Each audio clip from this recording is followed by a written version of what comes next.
Formal legal advice on Scott Morrison's secretive takeover of 5 ministerial portfolios is being handed to the Prime Minister today. The Solicitor General has been looking into legal issues around the arrangements, which were kept secret from Cabinet, Parliament and the Australian people.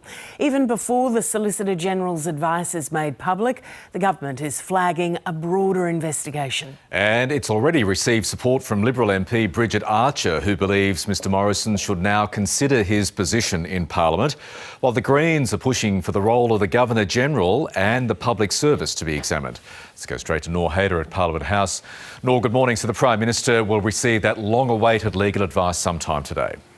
Yeah, good morning, Michael. The Solicitor General will be handing over his legal advice to the Prime Minister Anthony Albanese, looking into Scott Morrison's decision to secretly assume power in 5 portfolios during his time in the top job. When these revelations first came to light a week ago, Mr Albanese tasked the Solicitor General, Stephen Donoghue, with providing legal advice around whether or not Mr Morrison's actions here were legal and constitutional. Some constitutional law experts say that based on what is publicly known about what transpired, it does appear that Mr Morrison's actions were within the law. However, they say that they were highly unconventional and a breach of our system of government, our cabinet system of government, the Westminster system. Now, of course, we know that Scott Morrison, he didn't just not tell the public, he didn't inform the Parliament, and for the most part didn't inform his own cabinet colleagues. He has provided also a range of what some have described as inconsistent justifications for why he thought it was necessary to do this across 5 different portfolios. And he says, though, that he only used these powers on one occasion, and that was in the resources portfolio to block what's known as the PEP 11 gas exploration licence off the New South Wales coast. But a lot of questions remain, and many will be waiting to see exactly what legal advice is provided by Stephen Donoghue to the Prime Minister today. And nor some want the matter to be investigated even further.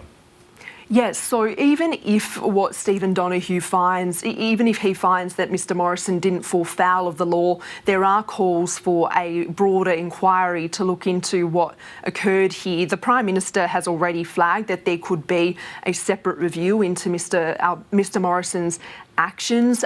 Many are not satisfied with the reasons that Mr Morrison has provided, including that he needed to do this because it was an extraordinary time that we were going through the pandemic, but some say that doesn't stack up because he assumed power in some of these portfolios well after the COVID pandemic had begun. One Liberal moderate, Bridget Archer, is backing those calls for an inquiry looking into Mr Morrison's actions. She says that the public deserves transparency on this matter, and she's also asked Mr Morrison to reflect on whether he should remain in Parliament. She hasn't gone so far as to call on him to resign, as her colleague Karen Andrews already has.